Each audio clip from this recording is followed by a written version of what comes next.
kita ke kategori anugerah inspirasiku, guru inspirasi pilihan pelajar kategori lelaki.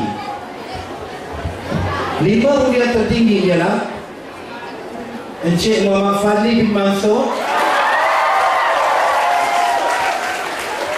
Encik Muhammad Iskandar bin Seguan, Encik Ismadi bin Syafi'i, Encik Muhammad Helmi Zayuri,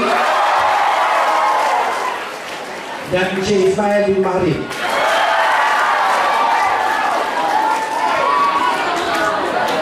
Pemenang anugerah inspirasiku kategori lelaki ialah, kalau tahun lepas Encik Muhammad Helmi ya, tapi untuk tahun 2011 anugerah inspirasiku jatuh kepada Encik Muhammad Fadli Mansur.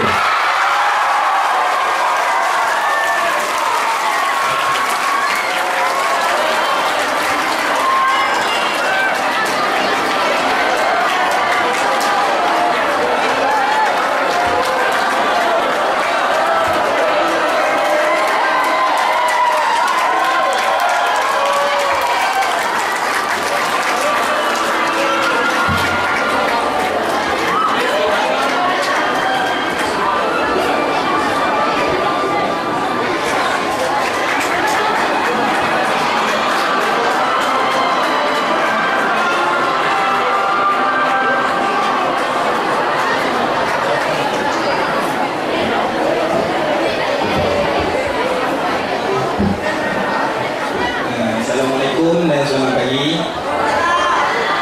Pertama sekali saya ingin mengucapkan jutaan terima kasih kepada pelajar-pelajar yang undi.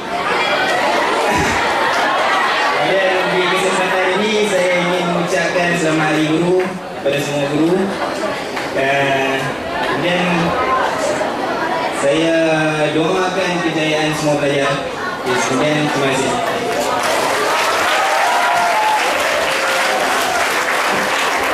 Okey, tanya kepada Cikgu Fadli, terima kasih kepada dan Cik Mali Dayan.